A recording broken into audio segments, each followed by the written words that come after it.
Hello my friends and welcome back to PhilosoGaming. What makes a narrative gaming masterpiece? Part 6. Skyrim. Last time on this adventure to try to find how ludonarrative dissonance affects the quality of a game, we talked about Nier, and how it was a pure antithesis to our original theory. Originally, we thought that minimizing the ludonarrative dissonance was the key to removing that barrier between player and the myriad superbly crafted elements that must come together to create a gaming masterpiece. Nier, however, achieving nearly perfect ludonarrative resonance amidst its weirdness, actually created that barrier instead. Having found a pure counterexample, I sort of have no choice but to throw out the original hypothesis and try to find a new conclusion.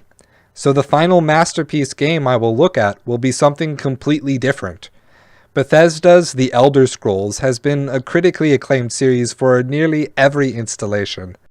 Skyrim in particular has become a beast of its own. The game is more than 10 years old, the entire relative lifespan of a console generation, and has only gotten more popular with a growing player base for the entire period. On top of that, a massive modding community has developed, which continually expands, reimagines the game's world, and even provided the tools necessary to create entirely new fan games within the game's structure. However, when playing the game, the number of immersion-breaking moments are massive. From placing baskets on people's head, constantly hearing the guards and townspeople say the same lines to you, to all sorts of people and creature just flying into the sky. You know what I'm talking about, Bethesda. It's that charming little glitch, I think? You know, it's hard to tell with your games what's a glitch and what's a feature, since the two seem to be inextricably intertwined. Skyrim was not only famous for its massive open world, huge variety of quests, diverging and converging paths, and complete free character creation, but merely every one of hundreds of ludonarrative dissonant gaps became memes with a life of their own. While normally considered annoying, out of place, or disappointing, Skyrim's gaps were all moments of pure comedy that enhanced the enjoyment of the game and the camaraderie of the community. Personally, I spent an unhealthy amount of time playing Skyrim at university, and I remember getting launched into the sky by giants and skeeving out bandits with stealth gameplay, and none of it ever pulled me out of the experience.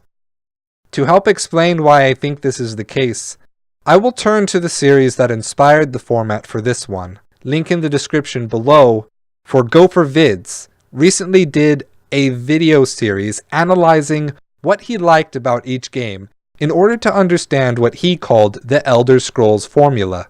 And it's that formula that I believe is the key to understanding why Skyrim could overcome this problem of needing to avoid ludonarrative dissonance. In discussing the Elder Scrolls Morrowind, Oblivion, and Skyrim, and also Fallout 3 and Fallout New Vegas, Gopher's formula defined the core engagement of the series as exploration plus creation equals replayability.